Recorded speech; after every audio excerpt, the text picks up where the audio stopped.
안녕하세요. 제 채널은 누구나 최대한 찾을 수 있는 데이터를 말씀드리면서 공시학 키팩터를 통해 투자 아이디어를 찾아준 테린이 아빠입니다.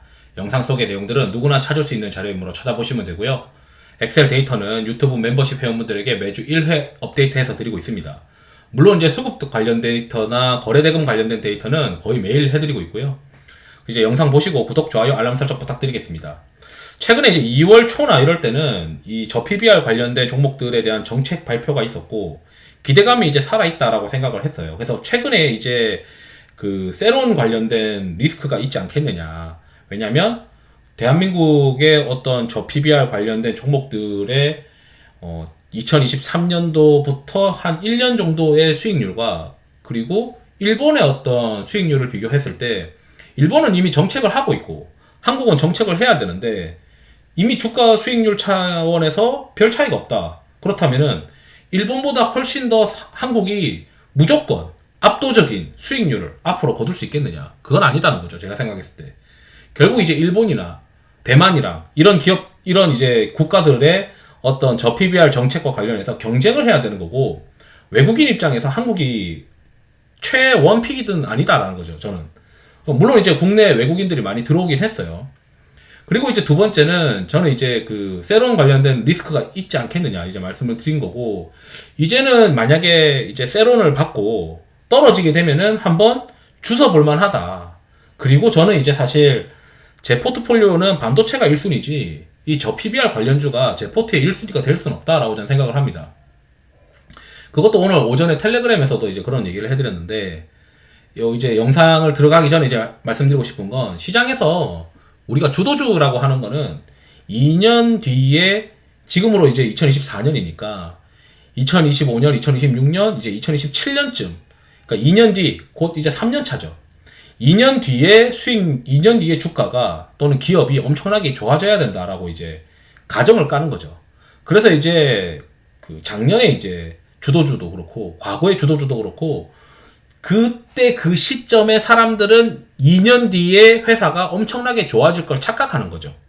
근데 그 착각이 이제 언제까지 이어지느냐가 핵심인 것 같아요. 그 착각이 이제 가시성이 높고 그럴싸해 보이면 좀 더 시세는 빨리 탄력을 받는 거고요. 그래서 뭐 대부분 이제 그 2차 전지 관련된 로직들이 지금 수요가 폭발하고 있어. 2년 뒤에는 캐파 더 증설해.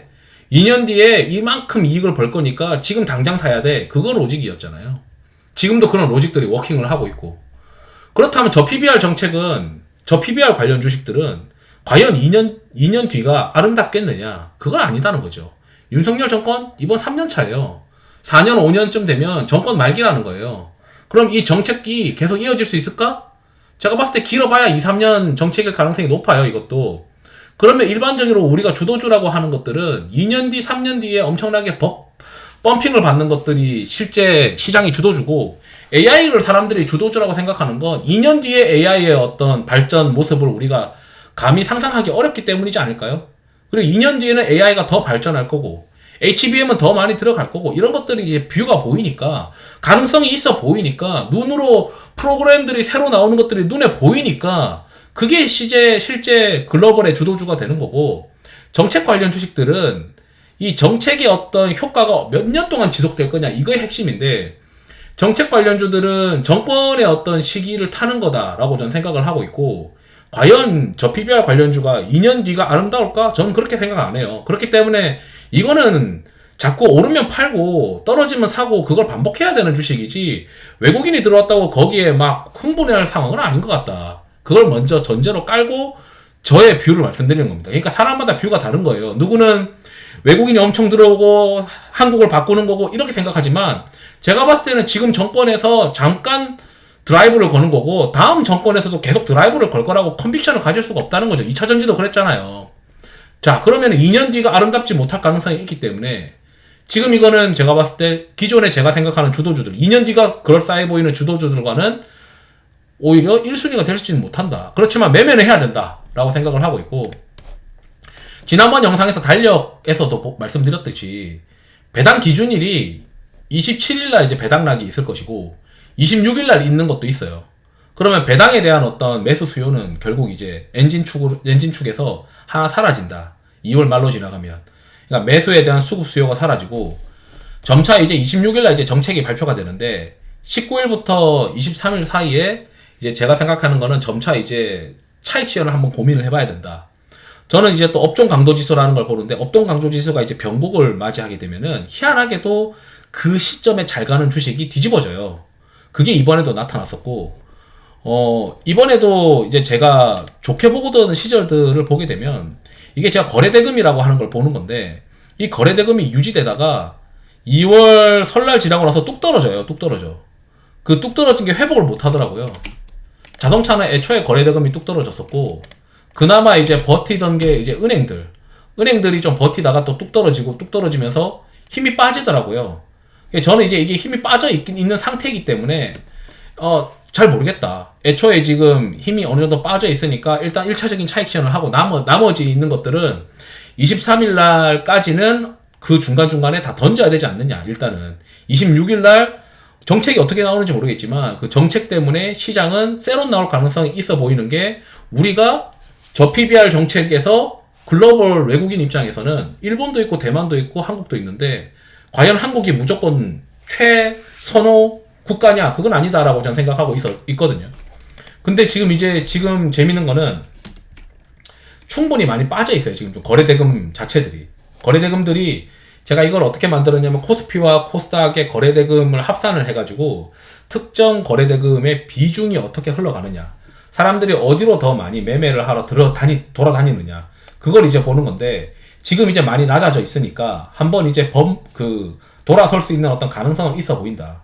특히 이제 그렇게 생각합니다. 그러니까 26일날 저는 이걸 기대하고 있는 거예요. 제 시나리오대로 가면은 매매를 하는 거고, 그러지 않으면 매매를 안 할 건데, 26일날부터 이제 세론 매물 나오고 27일날 이제 배당락으로 한번 떨어지면 그거를 저는 매수를 하고 싶은 거예요. 배당락으로 한번 가격이 떨어지게 되면. 왜냐면 수급이 3월달부터 또 수급이 활발하게 이제 저 PBR 관련돼서 들어올 가능성이 있어요. 그게 외국인이 들어온다, 그건 전 잘 모르겠고, 일단 국내 기관들이 어느 정도 들어올 거다, 그걸 이제 생각하는 겁니다. 첫 번째는 국민연금이에요. 국민연금이 위탁운용사 3군데에다가 이제 돈을 뿌리겠죠. 29일까지 이제 제안서 받은 다음에 이제 선정 과정해서 자금 쏘는 데까지 한 3월 중순쯤에는 쏠 거라고 생각을 하고 있어서, 요때 이제 26일날 세론 나오고 27일날 배당락 나오면은 27일날 배당락은 매수하고 싶다라고 이제 생각을 하고 있는 거죠. 특히 이제 27일날 배당락이 나오는 거 중에 KB금융, 현대차, 이게 아마 배당락으로 노려야 되는 어떤 종목들 아닐까, 이렇게 생각을 합니다. 게다가 이제 최근에 보니까 ETF 만드는 곳들이 생기기 시작했어요. 삼성자산운용도 이제 만들었고 27일날 이제 상장된다라고 되어 있는데, 결국 이제 수급들이 형성이 되고 있는 상황이다. 근데 시장은 26일날 정책이 생각보다 약할 거다라고 하는 두려움이 있고, 그리고 27일날에는 배당락이라고 하는 두려움이 있다는 거죠. 저는 오히려 이제는 그걸 역이용해서 27일날 오히려 배당락일 때 뭐 좀 채워보지, KB금융이나 현대차, 이런 생각하고 있는 거예요. 그렇다고 해서 이걸 뭐 컨빅션 바이를 해가지고 이 밸류업 관련해서 저 PBR 종목들을 끌고 간다? 그건 잘 모르겠어요. 외국인 입장에서 한국이 과연 최선호 저 PBR 주식이 맞냐?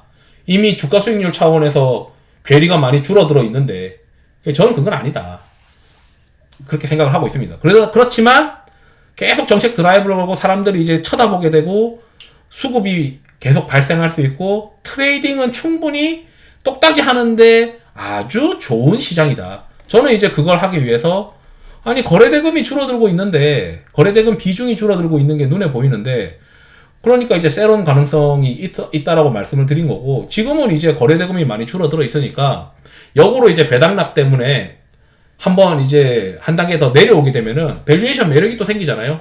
그러면 또 들어가 보는 거죠.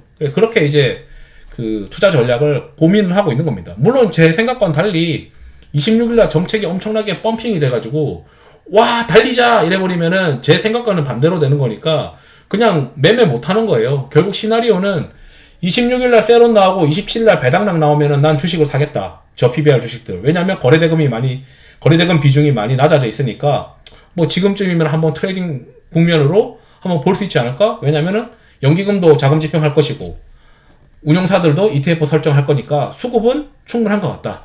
이렇게 이제 그냥 생각하는 겁니다. 이상으로 영상을 마치도록 하겠습니다. 투자에 도움이 되시길 바랍니다. 감사합니다.